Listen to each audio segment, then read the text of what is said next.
Halo sahabat Indonesia, inilah 5 fakta kasus pembunuhan Munir Said Thalib, sang aktivis HAM.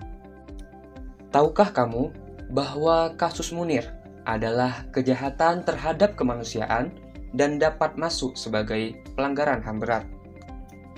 Dikutip dari postingan @kontras_update pada 19 Mei 2022, Komnas HAM saat ini mengupayakan penetapan kasus pembunuhan Munir Said Thalib sebagai pelanggaran HAM berat. Komnas HAM berkata, kemungkinan besar penetapan itu tidak akan lama lagi. Berikut ini 5 fakta seputar peristiwa pembunuhan Munir. Yang pertama, kuatnya dugaan keterlibatan Badan Intelijen Negara dalam kasus pembunuhan Munir.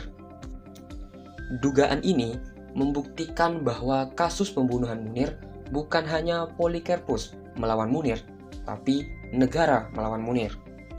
Yang kedua, kasus Munir adalah bagian dari kejahatan kemanusiaan.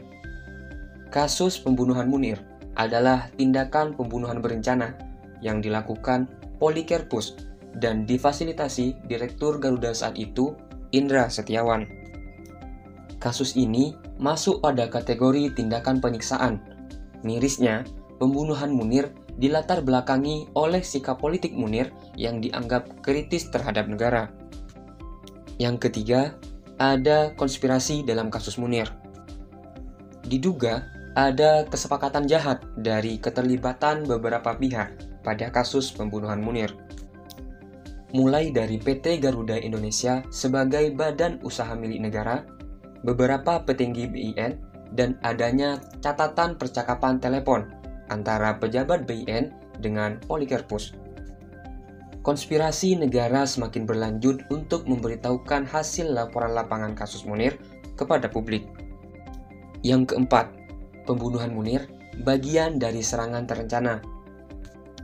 Pembunuhan Munir adalah operasi non-militer yang menyasar pada penduduk sipil. Kematian Munir merupakan praktik keji berencana yang dilakukan dengan serangkaian tindakan pendahuluan.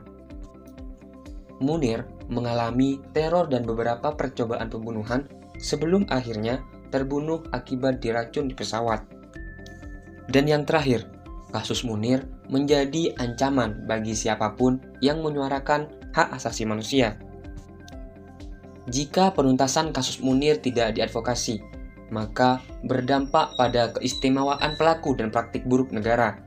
Hal ini menjadi ancaman terhadap perlindungan bagi mereka yang bersuara mengenai hak asasi manusia.